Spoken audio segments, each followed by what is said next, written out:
Hello, good evening, and welcome to Iron Port here on Metropolitan Television. Iron Port is proudly brought to you by the Ghana Revenue Authority, GWEL PLC, Serene Insurance, Ghana Link Network Services, Meridian Port Services, MPS, and indeed Phoenix Insurance.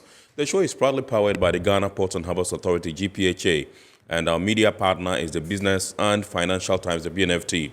If you want to have a grasp of all that transpired on the show tonight, make a date and grab the Thursday edition of the BNFT, and you'll be able to see all that happened here tonight. Indeed, we are streaming live on our social media pages. On Facebook, we are live at Ghana Port and Harbours Authority.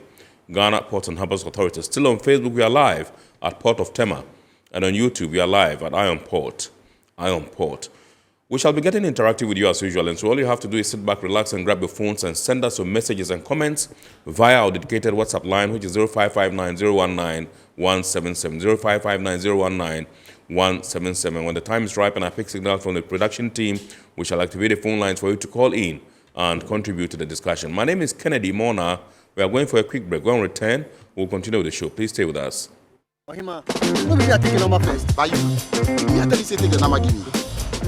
Guys, now I'm tired. I'll go on a date with whoever gets here first. Princess, really? Okay, I come. Shut up! Mame,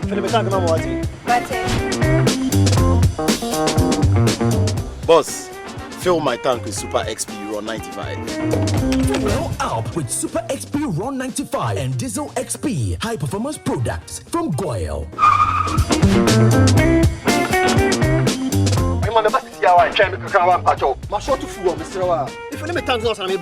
Sorry, Tony got here first, so I'm stepping with him. Oh, cut him. Hey, go for mommy. Choose Super XP Ron 95 and Diesel XP for an energizing driving experience. Always go for GOIL Super XP Ron 95. GOIL, good energy. GOIL is good energy. Electricity, then pay your taxes. Yeah. Our taxes, our future.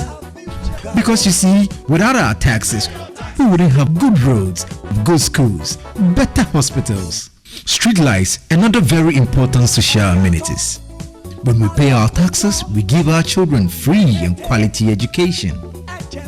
Talga, my money too small. Why should I pay my tax? Look, small. Salifo, it doesn't matter how small or big your business or income is. You still have to pay your taxes. The little taxes from each and every one of us, when put together, could give your community clean water or that deprived school with tables and chairs. Please pay your taxes. It is your responsibility. It is your civic duty. It is the law. Impressive factory. If only I had listened to you, I wouldn't have been in this mess. That devastating fire virtually wiped out the whole factory and my warehouse. Remember my misfortunes last year? Serene Insurance Asset All Risk Fire policy that I took were there to pay for my damaged stocks in the warehouse, and my machines that were affected by the floods have been replaced. My accident vehicle is back on the road thanks to Serene Insurance motor policy. Currently, my goods are on the IC covered with their marine cargo insurance policy. I was just telling Ajima about Serene Insurance. Oh, Ajima, tell him more. As a road contractor, I make sure I do my contractors all risk insurance for the projects and then workers' compensation for all the workers on site. With Serene Insurance, they will make sure they will cover your unknown tomorrow today. Serene Insurance, a new face of insurance. Call us now.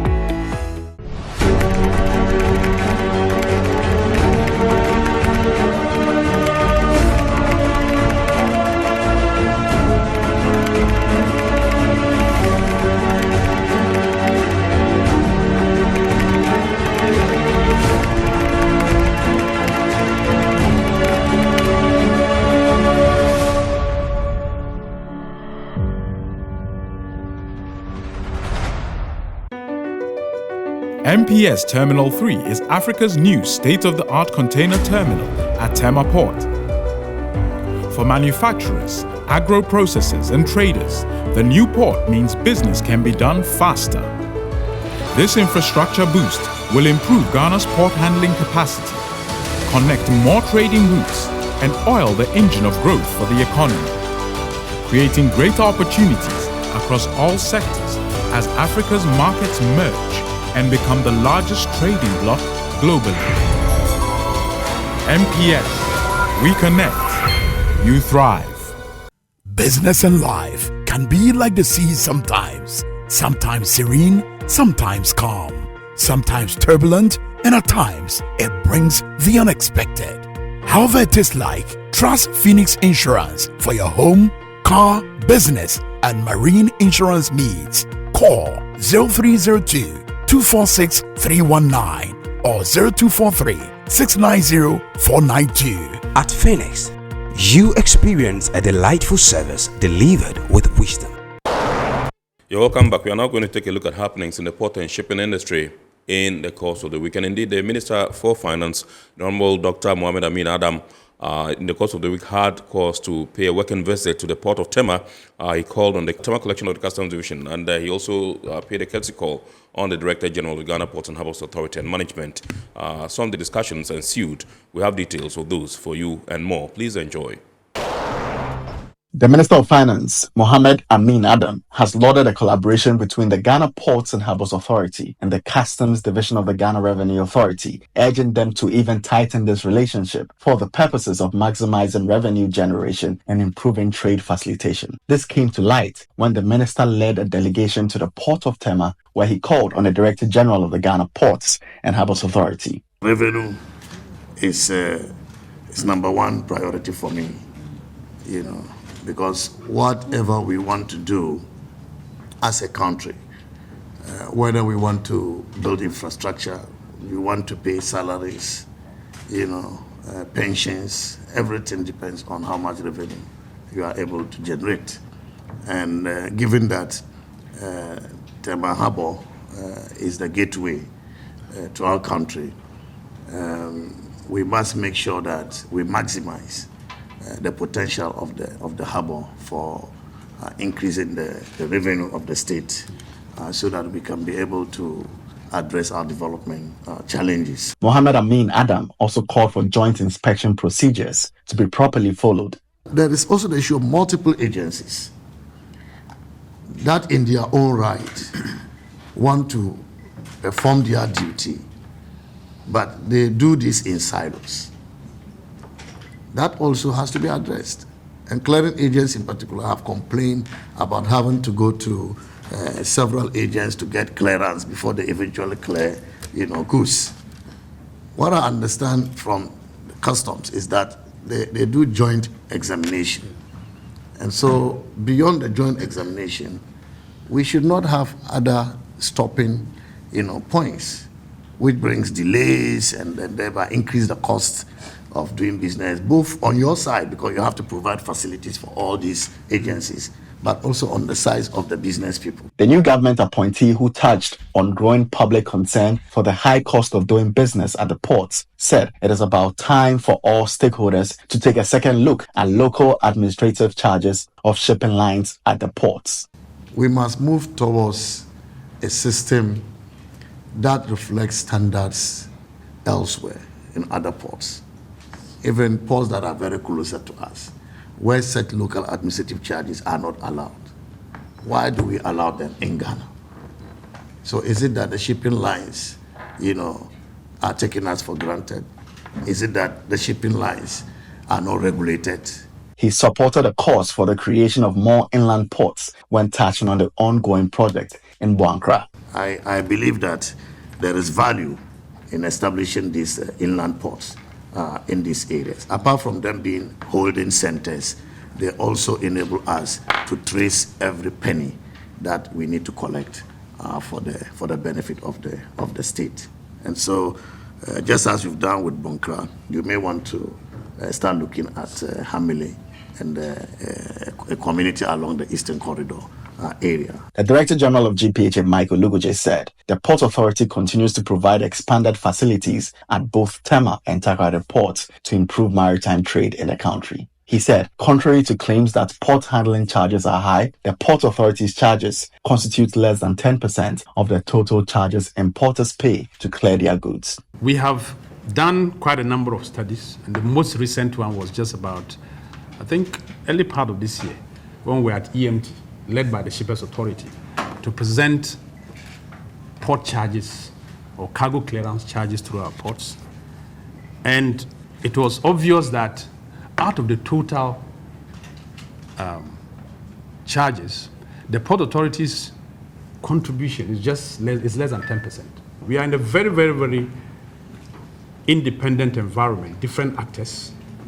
The port authorities' regulations have a limit to which they can affect private entities' operations, and their tariff regime, their charges, and the rest. The DG also called for government's intervention in strengthening security across the country's land borders to prevent smuggling. Where is the motivation? Our suspicion is that the motivation is smuggling. Those who do that, it means they look for all the loose routes and then try to come into the country with it. And that cannot be, that alone is a very difficult task. It cannot be significant enough for us to create the impression that it's because Ghana is not attractive, a lot of cargo is going there. We don't have any data to support that. But we want to use this opportunity to just plead that government, of course, the border authorities, do everything possible to provide extra policing to the borders so that we can prevent the few who are succeeding in doing this smuggling and creating this bad impression. Earlier, the Finance Minister, Mohammed Amin Adam, called on the Tema collection of the Customs Division of the Ghana Revenue Authority, where he engaged staff and management of the Customs Division in Tema. Applauding the collection's contribution to the kitty of government over the years, the minister encouraged the uniformed men of Tema Customs to double up efforts towards meeting revenue targets given them this year for national development. If you collected 95% of your target in 2023, that is a decent performance.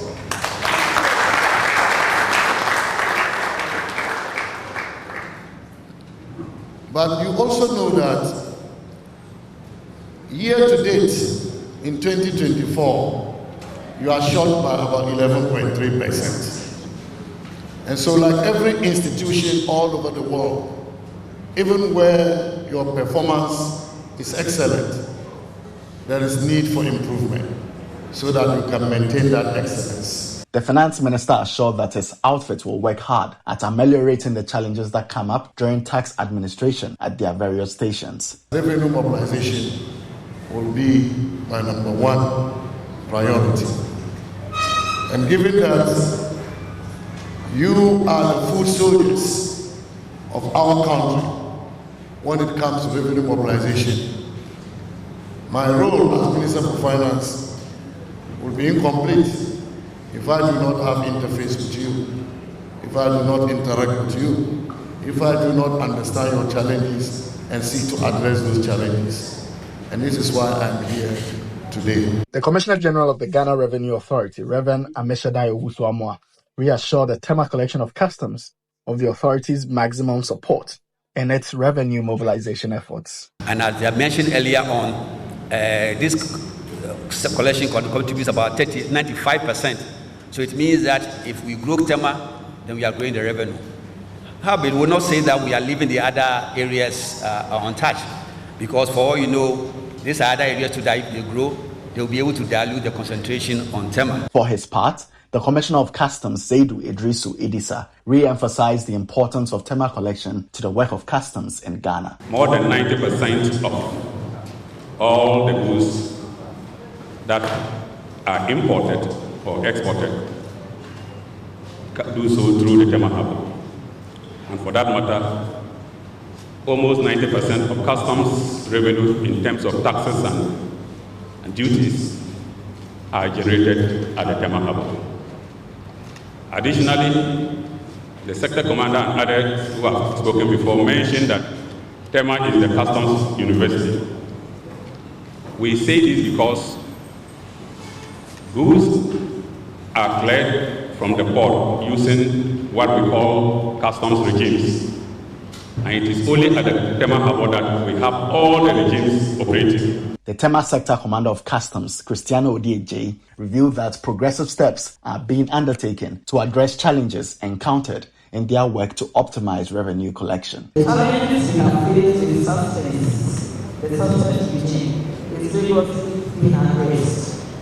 Our warehouses are audited quarterly by the officer in charge of the housing with the assistance of the substance regime office and our headquarters.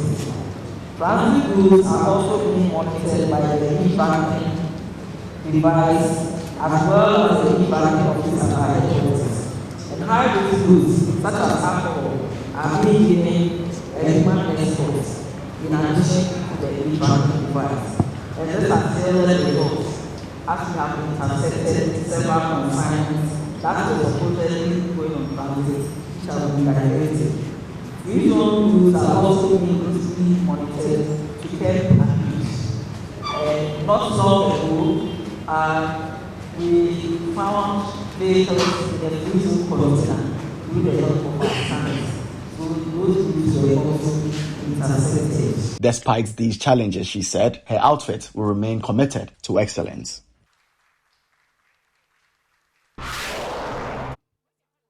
Right, so those were happenings in the port and shipping industry in the course of the week. We are now going to take some international port and shipping news.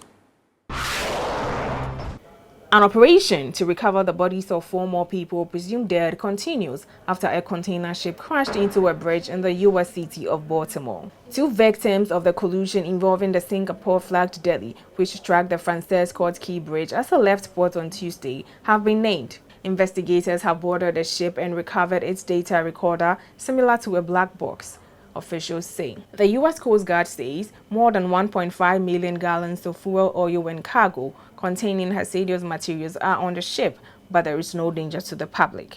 All 22 crew members, who are all Indian nationals and were not hurt in the crash, are still on board. The bridge snapped and plunged into the Patesco River on Tuesday about 1:30 Eastern Time, also 5:30 Greenwich Meridian Time, after the Delhi container ship crashed into it. The vessel had lost power and issued a distress call moments before, but could not change course in time to avoid crashing into the bridge. Danish shipping giant A.P. Moller-Maersk has revealed that more than 660,000 TEU were transported in 2023, saving over 683,000 tons of greenhouse gases from being emitted into the atmosphere. The ship owner marked a strong growth of Maersk Eco Delivery Ocean products last year. 212 of the company's clients opted for Eco Delivery Ocean for their seaborne cargo in 2023 were shippers from various sectors including retail, lifestyle, and automotive companies. Specifically, Maersk defined green fuels as fuels with low, that is 65 to 80%, to very low, that is 80 to 95% greenhouse gases emission over their life cycle compared to the fossil fuel. The fuels and the supply chain are verified by the International Sustainability and Carbon Certification, ISCC. Welcome back. It's now time for us to take a look at the word or phrase of the day. And remember, the word or phrase of the day has been fashioned to bring you up to speed with the terminologies and jargons we use in the shipping industry. Today's word is restore. Restore.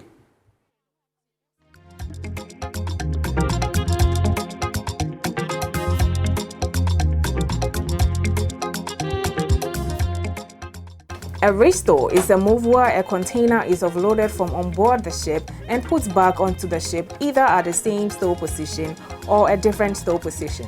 This could be due to incorrect storage of a container or a change of destination was requested at the later stage.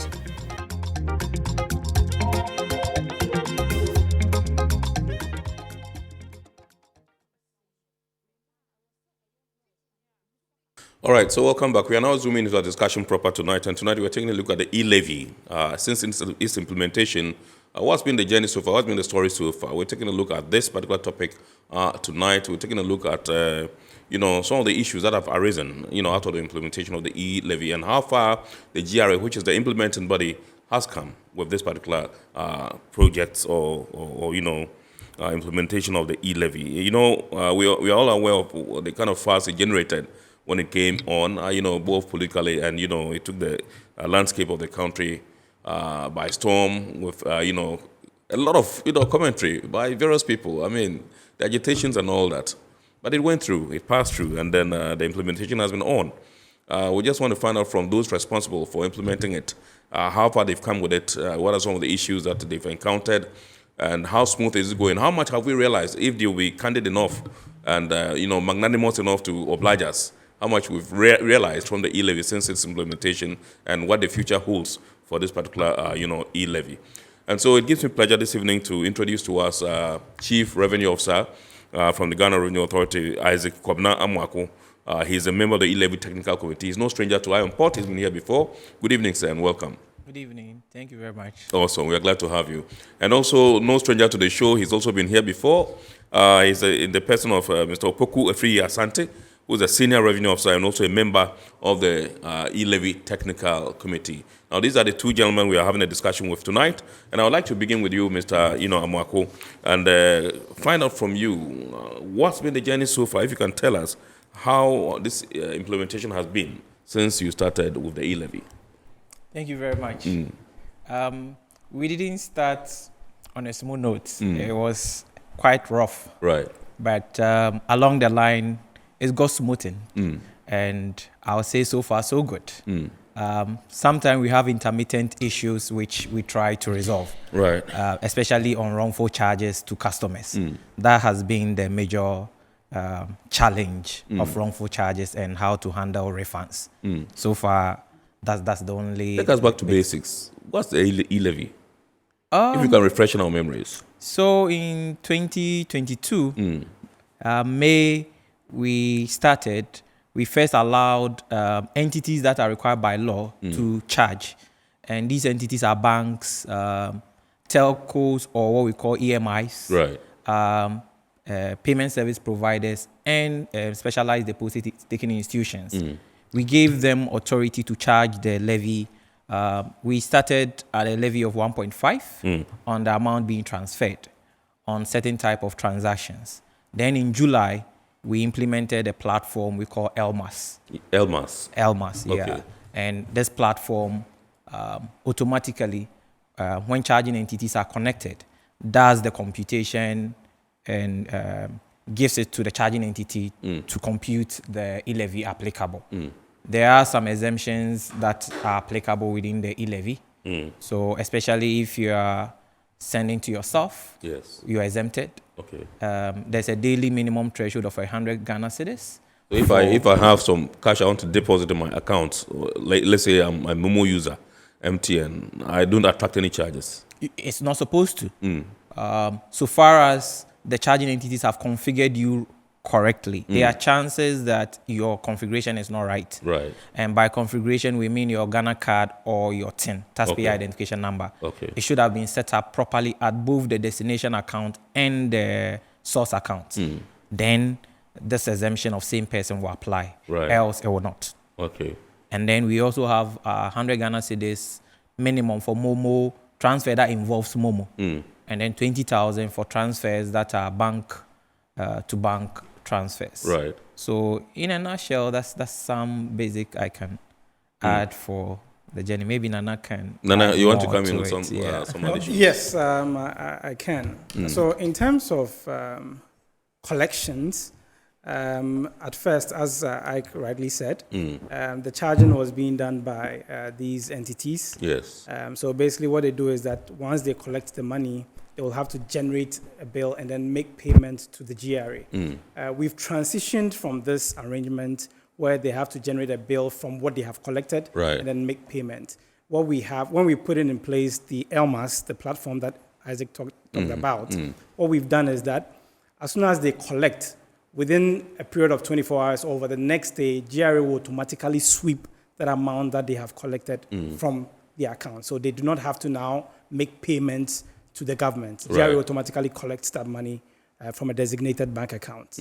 Yeah. Tell us I want us to learn more about this ELMAS platform that you talked about. What is it? So ELMAS basically means... Is it an enabler that enables you... You can think of it as an adjudicator. Effectively operationalize the E-Levy. Exactly. You can think of it as an adjudicator. So just to give you an overview of how it works, if you want to transfer money from, say, your MTN mobile money wallet to your Vodafone, it has to go through what we call the ELMAS, so that we can rightfully administer the exemptions. Okay. So we need to know whether the originating account is the same as the receiving account. Okay. And for us to be able to do that, it has to go through a centralized platform so that if I'm transferring to myself, whether it's my bank account or to another mobile money wallet that I own, that platform will now tell the originating entity. Say if MTN is making that transfer to my Vodafone, the platform will return and tell MTN that, okay, so this transfer, he's actually transferring to himself. Right. So for which reason MTN shouldn't apply the E-Levy on it. So for administering these exemptions, number one is the same person transfer, the threshold. Now the threshold works across all the platform. Right. If you, for example, in a day you have 100 cedis exemption, it doesn't matter whether you transfer from, say, Vodafone or MTN or Airtel, it's 100 cedis across board. Yeah, so we need an adjudicator so that if you transfer from MTN, if I transferred 50 from MTN today, same day I transferred 50 from Vodafone, the platform would have taken record of all these transactions. Right. So immediately I exceed the 100 cedis threshold, the platform can now proceed and tell each charging entity, okay, so Opoku has exceeded his daily limit, so for any subsequent transfer he makes, the charges apply. So basically that's the overview of ELMAS, which is the Electronic Transfer Levy Management and Assurance System. Okay. All right. So I have been a victim of some form of cheating in terms of, sending money. On 2 occasions, I think that the figure was 3,000, and the fellow tells me I have to pay, is it 10 cedis or is it 20 cedis for sending 3,000 cedis? And I also know, but sometimes when you are so desperate and you are in a hurry to send these things, you oblige. But you think about it and you think that, okay, they say, no, this shouldn't happen. When you are sending or when you are depositing, no charges should apply. So how come that some people are still doing that? And when you are using the MTN, the mobile, the app, MTN app, MMO app, it tells you it's there, crystal clear, explicit, that do not pay any fee to the vendor. So why do we still have these issues? So those would be compliance issue because the instruction is that it is supposed to be deducted digitally, not off the counter. So once you are being asked to pay, that is a sign that it's not legitimate. Yeah. So you need to know your right and assert your right. So do I have the right to report such an intransigent vendor to the powers that be? Yes. You are supposed to. Yes. Normally, you report them to the entities that they belong to. So if it's an MTN agent, you report to MTN. If it's Vodafone, you report to the Vodafone entity. Right. Let's come into our sector. We have the clearing agents, the freight forwarders. We have the importers who on a daily basis transact business in our ports, and they also heavily sometimes depend on mobile money to pay their duties and taxes and all that. How are they able to utilize this particular E-Levy platform to do this? Okay, so maybe I can take this one. Okay, so in order we can isolate the stakeholders within the value chain. So you have the importer who purchases a product and wants to import it to the country. Now, the importer has to deal with freight forwarders, right? Someone who is going to assist them with transportation, moving the item from where it is to where he is. So now this freight forwarder, as part of how the law has been crafted, we have what we call merchants. Now we have what we call in the Act, we have what we call specified merchant payment. Now, if you are making payments to this freight company, so long as the freight company is registered with GRA for income tax or VAT, you will not pay E-Levy as part of the transfer you are making for the services they have rendered you. Right. Now, as soon as you import the good and it gets in country, you now have to rely on either a customs broker or what we call an agent to enable you clear your goods. Now, once the declaration is made, you have to make payments for the duties and taxes that apply. But then the law specifically indicates that duties, payments for taxes, fees, and services are exempt. So in that regard, if you are importing and then you are clearing your goods, E-Levy is not applicable to the list of transactions that you may have to pay. E-Levy is not applicable to clearing of goods. Yes. Which transactions, so to speak, are affected by E-Levy? Okay, so you If have... you can walk us through. You have, we talked about mobile money transfers. Yes. So that is one, you transfer from one mobile money operator to another mobile money operator. Yes. Then you have transfers within the same mobile money operator. So for example, if you have Airtel Tigo and you have another wallet that belongs to Airtel Tigo, so transferring money between the same mobile money operator. So you have what we call on-net and then off-net. Then we come to transfers from a mobile money wallet account to a bank account. So if you cross from the EMI space, that is what Isaac talked about, the electronic money issuers, the telcos for that matter, and you now transfer to a bank account, it is also in scope of the levy. And then when you do the reverse, when you move funds from a bank account to a mobile money wallet, it is also in scope of the levy. Isaac, would you want to add to it? Yes, and also if an individual is making a bank transfer using any of the digital apps, that's also in scope. Right. So what is out of scope will be corporate accounts making bank-to-bank transfers. Right. That means if a corporate entity wants to send transfer to another bank account from a bank account, it's also out of scope. Right. Yeah. So basically, these are the ones. From your submission, Mr. Poku, are you trying to say that all importers must acquire the merchant's SIM? So the importer is it mandatory? Yes. Usually, what the importer needs is their taxpayer identification number. Okay. Because that's what will be used in your declaration. Yes. So once you have that, it is the company providing you the services to transport your goods, whether it's an airline or a shipping company. It is that company that needs to be registered with GRA for income tax or VAT. Yes. So that if the importer is now making payment for his goods being shipped from one country to the other, that importer wouldn't be charged the levy. Yeah.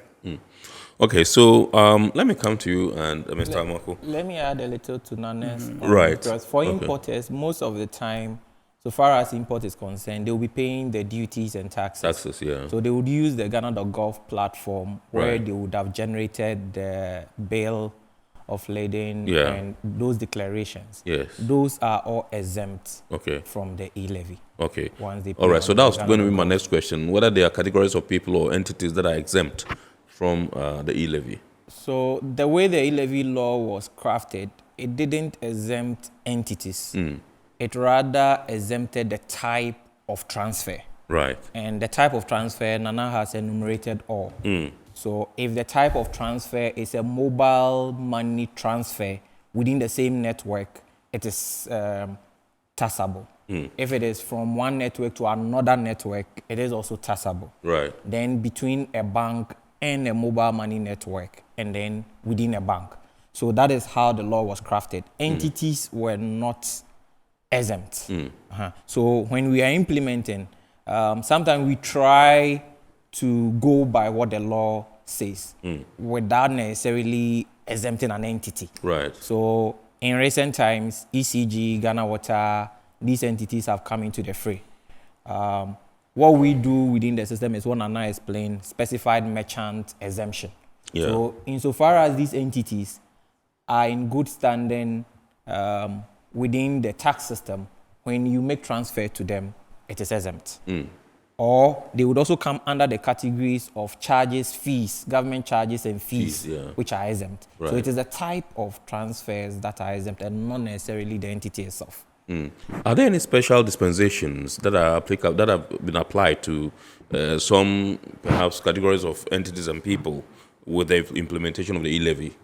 Okay, so as Isaac did mention, there is no single entity that is exempt. However, it's the type of transaction that an entity decides to embark on. So, for example, if a company that owns a corporate bank account decides to disburse funds, whether it's salaries or loans, to its employees, and the employees have bank accounts, that entire process or that entire transfer is exempt of the levy. if that same company decides to transfer funds to a number of employees who have mobile money wallets, it is taxable. So you realize that it's the nature of the transfer that will determine whether or not E-Levy is applied to it, but not specifically for, the exemption is not specifically for an entity. It's the type of transfer or the type of transaction that an entity decides to embark on. So in this case, the company that owns a corporate bank account, making a transfer to its employees or whoever is the recipient who also has a bank account, will not suffer E-Levy. Can I add a bit to please because do. you asked for special dispensation. Probably we will not call it special dispensation. We will call it the exemptions that are granted within the scope of the implementation. We've listed some already, the 100 Ghana and the 20,000, the taxes, fees and charges, check transfers, specified merchant payment, then principal, master agent, and agent transfer. So we may call them special dispensation, but in our terminologies, we call these are exempted transactions. Okay, so if let's say a company, an entity employs some people, and it's going to pay them using electronic means, does the E-Levy apply? It depends on the means the entity would use to pay them. So if the entity decides to use, or it involves mobile money, then there is some charges. But if it is purely bank transfer, since the source is corporate, there is no E-Levy applicable. Yeah, so it is the type of transfer that you choose that determines if the levy applies or not. You mentioned the taxpayer identification number. That's a TIN number. Yes. And I know that the Ghana card number has become the TIN number. Yes. As it stands. Yes. So it means that if you don't have a Ghana card now, it means you don't have a valid tax identification number. Perfect. Is that so? That's so. Yes. So for individuals, yes, your Ghana card is now your taxpayer identification number. For corporates, it's still same, nothing has changed. And then per the NIA law, not everyone is required to have the Ghana card. So if you are part of the persons or entities who are not required to have a Ghana card, then it means you fall back to the status quo. GRA will issue you the regular taxpayer identification number. Aside that, any other individual who qualifies to get or who is eligible to receive a Ghana card can use that Ghana card personal identification number as your TIN. Right. Okay, so tell us, what's been the level of cooperation from the generality of the Ghanaian people since the implementation began? We'll categorize it into two main groups, the charging entities and the normal citizens. Yeah. Sometimes because of misunderstanding and also improper configuration on the charging entity side, you have a number of customers being charged the E-Levy, especially when it relates to their Ghana card. Right. What we've realized is that some of these customers have provided their Ghana card to their banks or their telcos, but the telcos haven't updated the LMAS. Right. Sometimes they confuse their internal system, which is their banking app, from the LMAS integration. They're two separate entities. So if you do it on your banking app, but you fail to do it on the E-Levy platform, the customers would incur wrongful charges. So that has been the complaint, these wrongful charges. And also, when it happens, how do the customers get their refunds? That also, there is a big challenge. Yeah. The entities seem not to have operationalized the process of customers calling, making a complaint, they taking the customer's detail, and then applying for refunds on behalf of the customers. Most times, they just send these customers away and tell them that the government have taken your tax. There's nothing you can do. If you want your money back, go to GRA. So you see customers coming to our premises wanting their refunds. But the procedure is that the entity that charged you the wrongful charge is the one who's supposed to do the refund on your behalf to the GRA, so that it would be automatically credited to the account that was used when the transfer was being made. That's most of the challenge we face, wrongful charges. So it means that there's a lapse, and that lapse is the fact that the consuming public are not aware of the channels to use in order to get redress in terms of refunds. They only rely on the word of the vendor or the service provider to come to GRA. And you said there have been some queues, if I may put it so, if it's permissible, of people seeking their refund from you rather than from those who are providing the services. So in this case, if the transaction has to do with, let's say, MTN or Telecel or, Airtel Tigo, you would go to that particular entity, not GRA. And so once they tell you that this is something that has gone amiss, you have to stand there and then and get them to understand that they are those that are supposed to support you and to give you some redress. How long does it take to get a refund? So currently, the policy around processing refunds, we have to look at it from the customer's perspective. So the customer has to go through the entity that charged him or her, and then when that entity now puts in an application on behalf of the customer, that is when the refund process or the timeline for the refund now begins. So if an entity puts in a request on behalf of a customer, what we have is an estimated period of 14 days to process the refunds. However, it can extend depending on the volumes of transactions that have been reported for refund. I believe the Revenue Administration Act gives the Commissioner General up to 60 days to process refunds. But then the team is working very hard to make it very minimal so that it doesn't have impact on the customers. But one more thing I wanted to add to as the challenge that we have identified is people using avenues to bypass the levy, which I believe you are very much aware of, where they go to an agent and then they send money through an agent. I think the Bank of Ghana has indicated that this is not permissible. Right.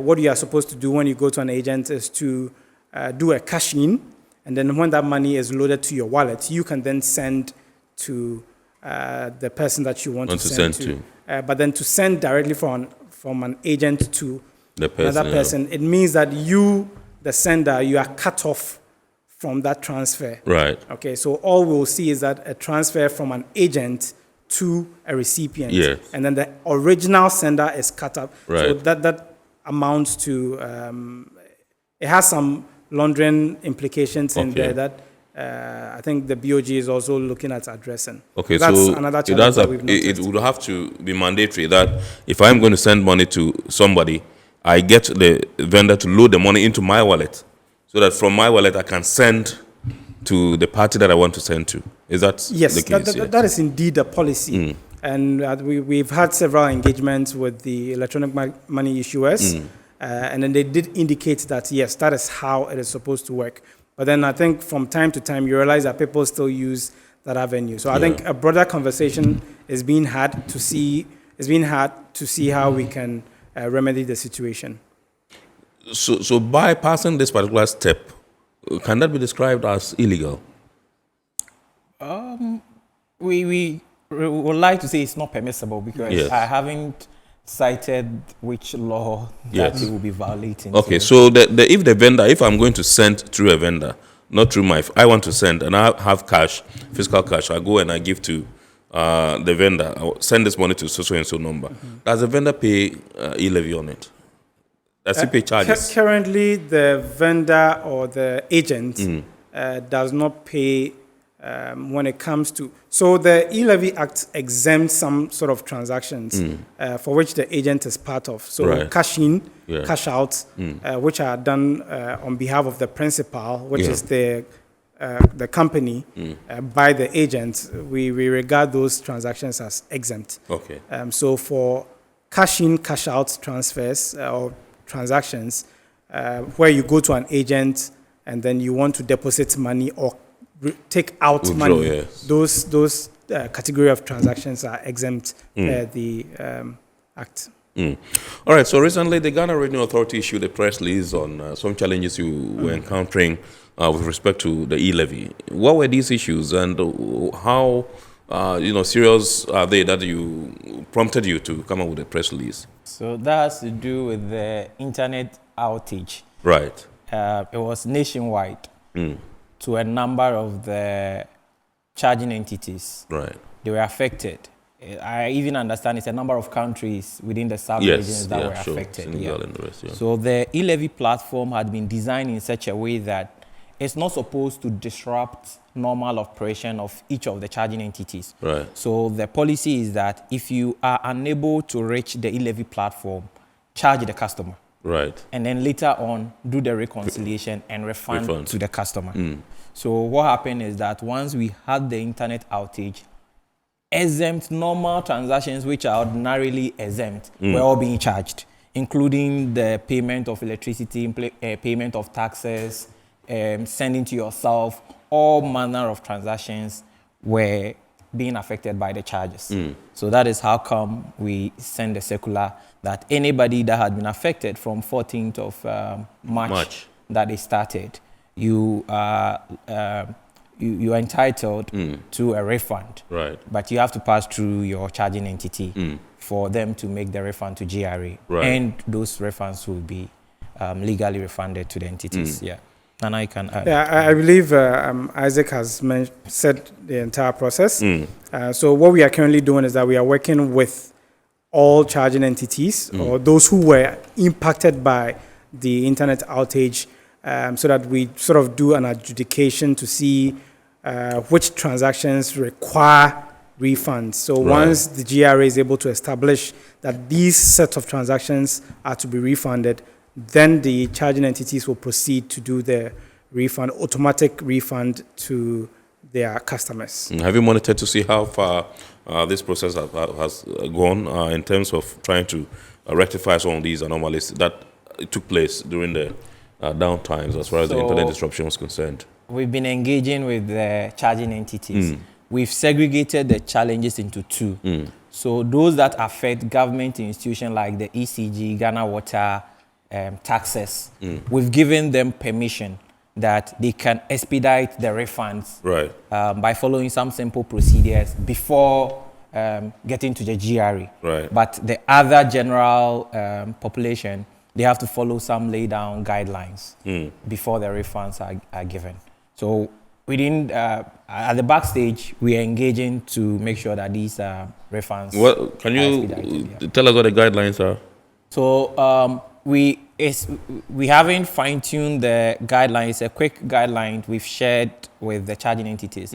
What they need to do, if it's ordinary customers, they need to identify all the transactions that the levy had been charged first, and then try to repost those transactions onto the LMAS. And once they are successful, they generate the IDs that are attached to these transactions, and then send it in batches to the GRA for us to determine whether those transactions were actually supposed to be charged the levy or not. If not, we give them a list that these ones are qualified transactions that should not have been charged the levy. Please give the monies back to the customers, whilst they also follow through the refund proceedings. So that is one procedure. But for the ECG and the Ghana Water, what we've done is that first furnish us the list and then immediately post those transactions and then refund the monies to the customers immediately before coming to GRA. Those are the two procedures that we've worked. Okay, I just want to go back to the earlier point where you said most of the time the vendors or the service providers refer these clients to you for refunds. When they come to your office, what do you do? Right. So we do have a dedicated contact center. Yes. Where if customers have doubts or need some sort of clarity as to how they should proceed with a request for refund, the GRA contact center is available, and then we take them through the necessary process. So once they call, someone will be assigned to them. Usually what we do is that we collect some baseline information to establish whether indeed that transaction happened, and then whether or not the refund is required. And then once we establish that, we give them the information that they need to go back to the charging entity and explain to them that, okay, so GRA has given me this information that I need to come back to you for you to put in a request on my behalf for my refund to be processed for me. Let me add something. Yes. Because of the relationship we have with some of the charging entities, sometimes we collate these wrongful charges that come through our platform. Then at the backstage, we get in touch with the charging entity and tell, please, I have this list. Yes. These are wrongful charges. Please try and process them. So that if fast. So how's the refund done? Is it done electronically or they give them fiscal cash? So we have. You mean fiscal cash? Yes. No, there's no fiscal cash. Everything is electronic. Yes. Everything is electronic. Yes. All right. So the fellow, it means that when the fellow lodges the complaint and you begin the process, the fellow is expectant that the refund would come. So once it drops, the fellow knows that, okay, this is my refund. Yes. Or there's a message accompanying the refund. Yes. So I think when we went live 1st July with the platform, the E-Levy platform, 1st July 2022, I think we saw some issues there, and then we had to let the charging entities refund some of these monies that were wrongfully deducted back to the customers. So essentially what the customer would realize is that their wallet, or whether it's a bank account that originated that transaction, their wallet will automatically be credited. So you should see a credit information, a credit note, saying that E-Levy refund, and then the amount that was deducted, you should see that as a text message. And when you go to check your account or your balance, it should have increased by the amount that the E-Levy was taken out of. Okay. Yeah. All right. This is Iron Port here on Metropolitan Television, and tonight we are taking a look at the implementation of the E-Levy, the journey so far and matters arising. With us in the studios tonight, Mr. Isaac Kwabnamo, who is the Chief Revenue Officer at the Ghana Revenue Authority. Also in the studios, Mr. Opoku Efiyi Asante. He is also a Senior Revenue Officer, also at the Ghana Revenue Authority. They are both members of the E-Levy Technical Committee. We are going for a quick break. When we return, we'll continue the discussion. Please stay with us. Guys,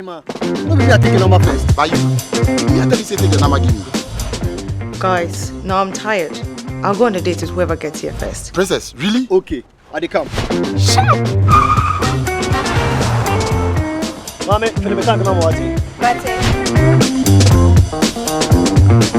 Boss, fill my tank with Super XP Ron 95. Fill up with Super XP Ron 95 and Diesel XP high performance products from Goyle.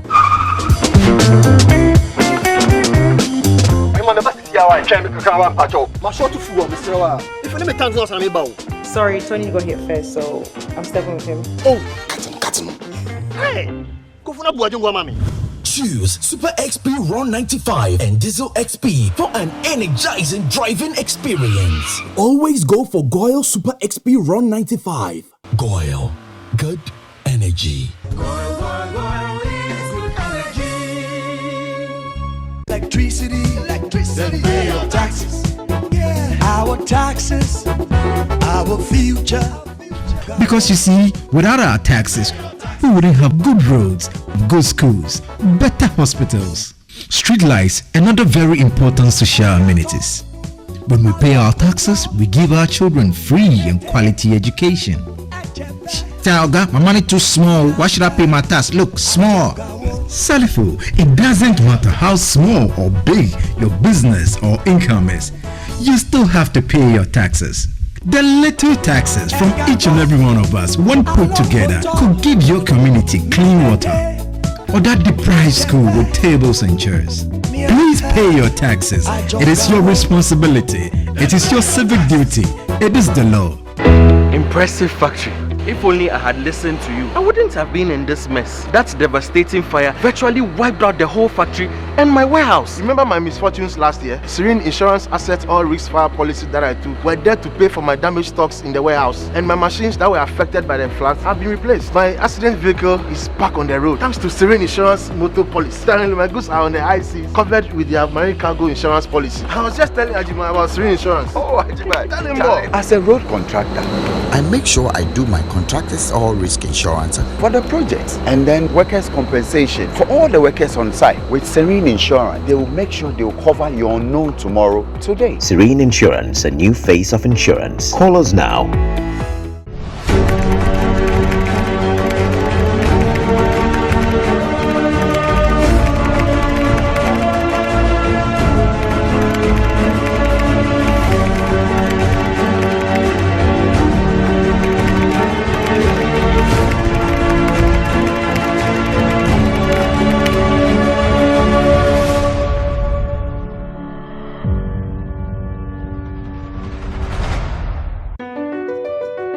MPS Terminal 3 is Africa's new state-of-the-art container terminal at Tema Port.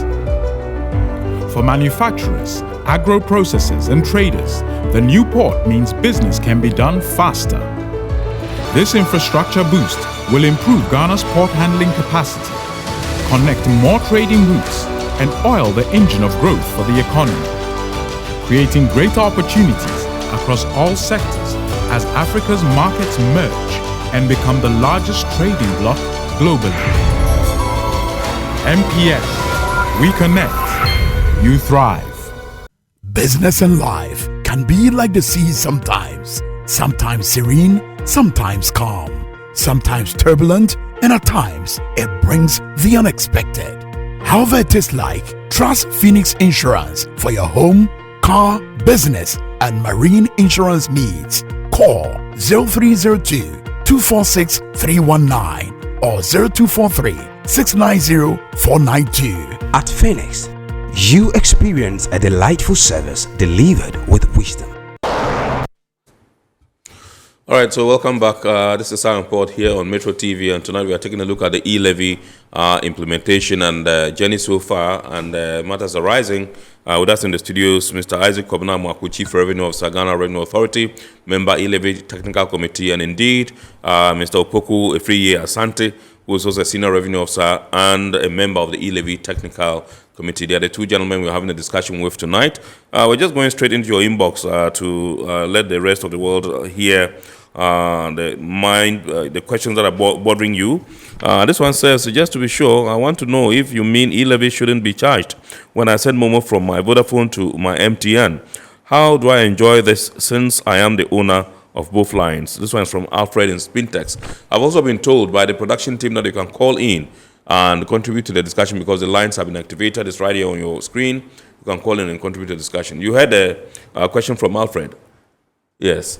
So Alfred has to report to their charging entities, the two charging entities, that's Telecel and MTN, right, that they should update his Ghana card on the GRA-Elmas platform. Then he can start getting the exemption when he sends. There's a distinction between the platform the charging entity is using and the GRA platform. So they have to be specific that the GRA platform is where the update of the Ghana card should happen. Right. Okay. I'm surprised to hear that these off-the-counter deductions are illegal. Can we get a lot more education on this GRA, because I can say from experience that this is common practice. Ato in Danzuman sent this one. Okay. Yes. So what we have engaged the charging entities as well as Bank of Ghana to come up with a directive or a joint press release, for that matter, that spells out some of the activities that are not permissible. So I think in due course, when that press release comes, we will have information as to which activities are not permissible. Right. Then again, we also noticed that I think someone can go to an agent and then call someone else that they want to receive money to maybe alert them to do, what do they call it? Allow cash. Yes, cash out. Yes, yes. So that funds is moved, instead of the person loading money to their account. This is different from the agent himself sending the money. This is another thing that we've picked up, where someone allows cash out and then immediately funds are moved from their account to the person that they want the money to be with. So that is also not permissible. Right. So I think we will come up with a list together with the charging entities and the various stakeholders, and then make them available so that everyone is educated and awesome. They know. All right. I'm told we have Shadrach calling us from Adenta. Good evening, sir. Good evening, sir. Yes, sir. Please shoot. Yes. So I'm a victim to this E-Levy charges, and it started way back from around late October to November. I have called my bank, and then I've been there, and then I'm told they've linked my Ghana card with my bank. Yes. I've also been to my service provider, which is MTN, and they say they've done same. But any transaction I do in between either my service provider to my account or from my account to my service provider, I'm charged. Even if I send 1 CD from my Momo to my bank, I am charged extra. If I do any transaction at all, there have been several times where I've called GRA office, their helplines, and the last conversation I had with them, the lady was like, as of now, they do not have any permanent way of solving this problem. So she's even advising that, if possible, I stay out of these online transactions because it appears there's nothing to do. So you're talking about transferring money from your Momo account to your bank account? My Momo to my bank account, or my bank to my Momo, or any other online activity I do. Right. At these charges. Okay. All right. So I'm sure the officers here would prefer some, response, and then we move on. Yes. Since he's already been to GRA and is persistent, I would advise he sends an email to E-Levy support at gra.gov.gh. Go over it again. E-Levy, one word, support. So E-Levy support is one word, at gra.gov.gh. And he should provide us all the details of the transactions that he's done that were affected. And once we receive it, we would contact him. We can include his contact number so we can give him a phone call. Okay, Shadrach, so you heard it. He says you should send a message to E-Levy support at gra.gov.gh. And then add your contact number. They would work on it and then get back to you. Do you have anything to add? Yes, I think we have received a number of complaints in this regard, where someone moves money between their accounts, whether it's from bank to mobile money wallet or mobile money. And then what we've observed is that sometimes the account number does not have the Ghana card linked to it. Yeah. I think this will also be a platform for us to, reach out to all charging entities in that if a customer comes to their office, what they do is that they check the core banking app to see whether the customer's account has a Ghana card appended to it. And it ends there. But that is not the resolution to this problem. Okay. What the bank needs to do, or the charging entity in this case needs to do, is to check in with their technical team to verify whether the customer's account is available on the E-Levy platform. So whether that account number that is on the E-Levy platform has a Ghana card. It is not enough to just look at your core banking app to conclude as to whether the person's Ghana card has been linked with it. They need to do the next leg to verify whether their technical team have indeed moved the person's details to the E-Levy platform. Okay. All right. I understand we have Ferdinand from Sunyani. Good evening, sir. Good evening. Yes, sir. Regina, yes. All right. Please shoot, sir. My question, I have a question to the GRA people. The question is, at what stage do we need to tax someone? On what? I ask this because I know, principle, you cannot tax me on my capital. It is profit. I don't know whether you understand, you get what I'm trying to mean. Because if I have revenue that I want to send it to somebody to take some project for you, yes, and you tax me, whilst I have not gained any profit, is it not a form of stealing? Is it not a form that government is using to steal me? Two, supposing you are working with Metro TV now, you get your pay through mobile money. And you want to transfer some of your salary, which you have already paid tax on, and to your brother or your mommy elsewhere. And you are being charged. And that same money, if your mommy is going to withdraw from the network, they are going to charge, the platform will charge, and the government of Ghana will also charge. Is it not multiplication of stealing from the public? And again, the last question is, since day one they started they started with this E-Levy, how much have they gotten from us, and what have they used that money for? Oh, right. Thank you. Okay. Thank you very much, Majina Kwesi, calling us all the way from Sunyani. We are grateful to you. Yes, gentlemen, it's a pregnant question. 1 in 3. Let me take it. These are all policy-related questions which doesn't come to us. Okay. We are implementers. Yeah. Once there's a law, the law requires that we implement the law. These are not the kind of questions that should come to you. Answer that. Yeah. Okay. Yes, I think the last bit is where maybe he may have been misconstrued.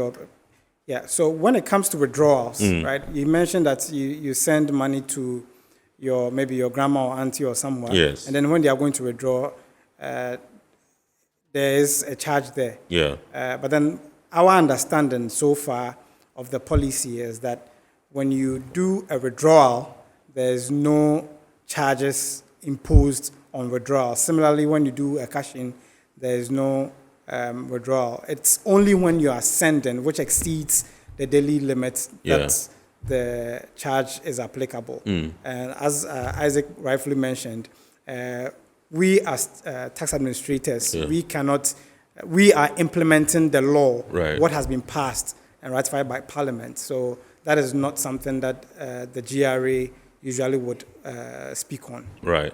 Not within your purview. All right. So I understand we have Mustafa on the line. Good evening, sir. Yeah, good evening, sir. Please, I want to find out. As long as I have a bank account with GCB, and I want to transfer that part of my own money to my mobile money. They still make some deduction, and it is the same account, my own account, from my own account to my annual account wallet. Okay, right. So I don't know where that is, because I pay tax on my salary, and I want to pay part of the salary to my MTN or my Vodafone. I still pay charges. Right. Thank you very much. I think it happens to me too most of the time, from my bank account to my MTN wallet, and I'm charged all the time. Okay, so you can also send your details to us so that we check for you. And then it was because there's this thing that happened December 4th. I think we issued a press release on it, and I believe that's what you referred to earlier. So in that press release, we indicated that specifically Mobile Money Limited added a channel as part of the transactions that are being sent to GRA for adjudication. And this channel we call the push and pull. Now, push and pull simply means that you either move funds from your bank account to your mobile money wallet, or vice versa, depending on where your point of view, depending on where you are. Because this channel hitherto hadn't been added by Mobile Money Limited since the inception of E-Levy, and then they did same from the 4th of December, you realize that a significant number of people were impacted trying to move money from their bank accounts to their mobile money wallet and then vice versa. So we have been able to engage Mobile Money Limited to actually rectify this particular issue, where they make sure that all customers' information in respect of the E-Levy platform are updated accordingly with the Ghana card PIN. And same with the bank as well. So even though Mobile Money may do the right thing by updating their customers with the Ghana card details, if the receiving institution, that is the bank in this case, does not do same, there will be a charge. And then the blame might be on the mobile network operator. But then it came as a result of not updating the Ghana card information at the bank side. So the two has to be uniform before the exemption is granted. Okay, all right. Okay, so I understand we have Simon, who is calling us from Hachu. Good evening, sir. Good evening, Simon. Good evening. Yes, sir. Please go ahead. I am calling from Hachu. Yes, sir. Good evening. I'm listening to the TV and I'm listening to you as well. Yes, can you hear me? We can hear you loud and clear. Yes, the E-Levy I've never experienced any tax from bank account to my Momo wallet. Hello? Yes, we can hear you. Can you lower the volume on your radio or your TV set, please? Okay, I've muted. I have transferred even several money this today into my Momo wallet account from my bank account. Ever since the Momo came, nobody had deducted any tax from my bank account to my Momo wallet. Okay. And transferring money from my Momo wallet to the my account to my ABSA bank account, nobody had deducted anything. Right. My only worry is that when you are withdrawing money from Momo merchant, yeah, the withdrawing does not entitle to take any money from my account, because when you are depositing to the same thing. No, at this time, when you are withdrawing from Momo merchant, which is supposed to be free, they still deduct money. That money, I'm surprised, I don't know who is taking that money, whether it is MTN who is taking that money or it's E-Levy who is taking that money. That is my worry. Right. If you take 2,000 or 3,000 or even 500, even 100 that you are withdrawing from the Momo merchant, they deduct that money from your money. I don't know where they take that money. If it is MTN who is taking that money, I don't know. Whether it's going to government, I don't know. Right. So we need clarification over that one. Need clarity on that. Okay. Thank you very much. So he's benefiting. I think his Ghana card has been linked with his, so he's cool. That's correct. From his bank account to his Momo wallet and from his Momo wallet to his bank account, no charges. I think I need to follow up and also get that done, because I do those transactions a lot, and each time I'm deducted. Yes. So you just send your details to us. We'll check it for you. Fantastic. Yeah. Okay. So let's move. This one is from Ohima in Tema. She says, "Good evening. I am Port. E-Levy. 2 quick questions. How does the E-Levy system tell whether a transferee is a staff of the corporate entity or not?"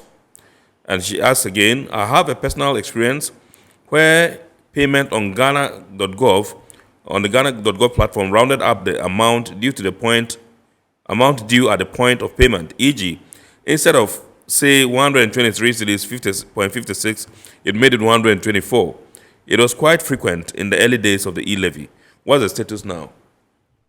I don't think I'm familiar with this type of challenge. I think this is something we may have to pick up on. I don't know whether it's related to E-Levy, because he mentioned Ghana.gov.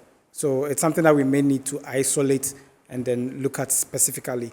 Now, the first part had to do with the identifying how the platform identifies a corporate entity. Yes, so you hold your fire there. Let's pick David from Mama Sama. When we come, you would give us that response. Good evening, sir. David. Yes, hello. Good evening. Awesome. Please shoot. Yeah, so please, I need to find out, is there supposed to be a deduction on withdrawals if you are buying credits from, let's say I'm on MTN platform and I want to buy credit from maybe another network. Is there supposed to be a deduction? Okay. Maybe credit or data, so to speak. Does that attract charges, E-Levy? No, it doesn't. But if it did, then it will be part of the internet outage. Okay. Because there's been reports where buying of credit, those are exempt, right, but the charge applied. Right. It will be part of those internet disruptions. Okay. Yeah. All right. So he should make a complaint, and then the refund will be done. Yeah. Okay. Sure. All right. So you were on Ohima's question. Yes, for the corporate entities. So as we mentioned, there are some individuals who are eligible to obtain a Ghana card. So for such individuals, their TIN will be the Ghana card. Right. However, for the corporates or for companies, their TIN remains same, which is the C, the TIN that has a prefix of C.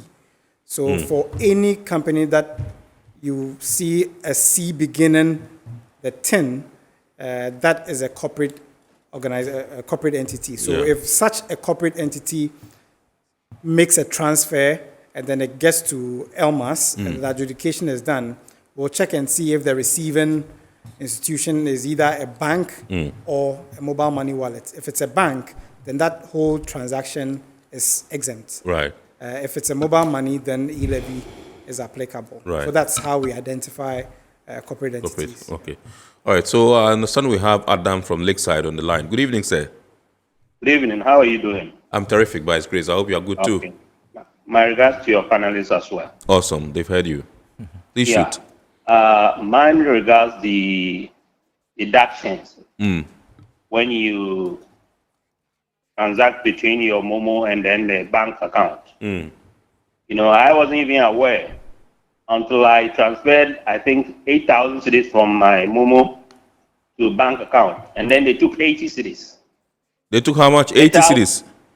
They took 80 cedis. Okay. Later, when I found out, they said I hadn't linked my Momo number to my Ghana card or something like that. Yeah. And my question was, I think this country sometimes they take us as fools. I don't really understand, because to register your number, what do you present? Ghana card. Is that not so? Yes. So if my number is registered and it's my Ghana card details they captured to register my number, how then do you turn around and tell me I have not linked my number to my Ghana card? It makes absolutely no sense, right? You have my Ghana card details, so do it, for crying out loud. And then you sit there and be taking money from people anyhow, because sometimes we are very docile in this country. They take advantage of us like this. It's not very pretty, right? We are in very dire straits, and then you be taking our money just anyhow like this. Right. It's not nice. Point well made, Adam. Point well made. Thank you very much indeed. He called us all the way from Lakeside, East Legon, Ashali Butchie. That's right, yes. Yes. There is this technical nuance that the public is not aware of. For most of the telcos, the telco GSM company is a different entity from the mobile money company. Yes. If we are talking about the Ghana card that the NCA mandated the telcos to collect, it was collected purposely for the GSM company. So they come under the direction of the NCA. Right. But the mobile money side, which comes under the purview of the Bank of Ghana, when this Ghana card information is given to the GSM, it doesn't automatically ends up with the mobile money company of the same, these two entities. So that is where the challenge is. Right. We need the telcos to agree among themselves, since the numbers that are being used is the same. Right. The same number that the GSM is having is the same number that is being used for the mobile money. Right. That small integration hasn't happened. Okay. And that's how most of the customers are being affected. It is not a GRA challenge. It is a challenge in the industry. Okay. I believe NCA and BOG, probably and GRA have to come in and tell the telco that once the same number, the details have been given to the GSM, they should make it available to their sister mobile money so that customers are not affected. Right. Yeah. So one of the callers, I think that was Majina from Sunyani, sought to find out. I also indicated that in my opening submission, would want to find out how much has accrued, so far since inception, and are there any specific projects that these monies are being spent on? Okay, so from the GRA's perspective, GRA is unable to sort of tell what exactly, because GRA only facilitates the collection. We have to go to Ministry of Finance. Exactly, so we will have to go to the Ministry of Finance to get what. Yes, but in terms of collections, revenue. You are making it. You are being diplomatic.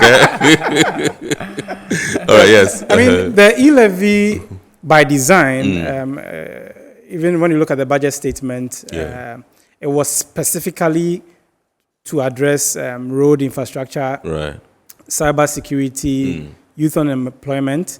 So in that regard, that is where we believe the funds are being dedicated to.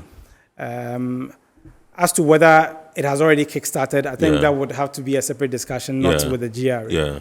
Yeah, but in terms of what we've collected in GRA's annual 2022 annual report, it was indicated that we had collected 643 million cedis. Is it 2022 or 2023? 2022. Okay. 643 million cedis in that report. And then the Honorable Minister for Finance also indicated that the 2023 collections for E-Levy was 1.19 billion cedis. So in that regard, we can do the computation, add the 643 to the 1.19 billion to see where we are from where we started.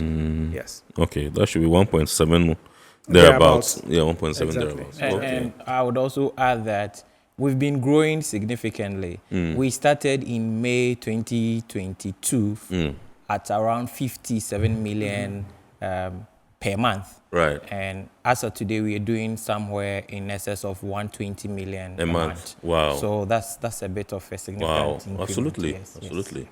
That's good. I see. Okay, so I think you've told us about the push and pull thing, those transactions, and whether there was a directive to apply 1% E-Levy on transactions by Momo agents. Did something like that ever come up? So that is in connection with the 4th December incident for which we issued the press release. Now, because mobile money agents have not been brought in the fray of E-Levy at that time, because that channel was added by Mobile Money Limited, it brought not just subscribers, but agents as well in scope of the levy. So any agent hitherto who did not have a Ghana card PIN updated at both the telco level or the EMI level and the bank level, they were all impacted by the levy. However, as Isaac mentioned earlier on, GRA has put in place refund measures so that if anybody reports that they were wrongfully deducted, and then GRA someone is like able to ascertain, me, yes. We can use you as a test case. Absolutely. So we'll go through that process so that once you receive it, you can also preach the gospel on behalf of GRA. Absolutely. I'll make a follow-up on Tuesday. But since inception, that's what has been happening. Anytime I transfer from my bank account to my Momo, I'm deducted. So why haven't you called your friends in GRA to help? You see, now that you said that there's that avenue, I would explore it. I will explore it definitely. So to our viewers who are watching us, who have not had the opportunity of texting or calling in, but perhaps have some issues, what would you tell them? Where should they channel their energies? We just on 30 seconds and then we wrap up. Yeah. So for those who have been impacted, especially by the wrongful charges, please complain to your bank or your telco first. Right. If you're still not getting redress, that is where you can use Escalate, our email, which is the E-Levy support at gra.gov.gh. Right. And lay a complaint. And lay a complaint to the GRA, then we can pick it up. But you have to provide us enough details that we can use it to help you. So in sending that email, or even when you call the GRA toll-free line, which is 0800 900. Sorry, let me take it again. 0800 900 110. So when you call, you need to give GRA some specific information. Right. So I can share that information so that when customers are sending an email or calling, they have that at the back of their mind and the information ready. Right. So that would be your Ghana card information, your Ghana card PIN. That would be number one. The transfer amount, the amount that you transferred, and then the amount that was deducted. That's the E-Levy amount that was deducted. Right.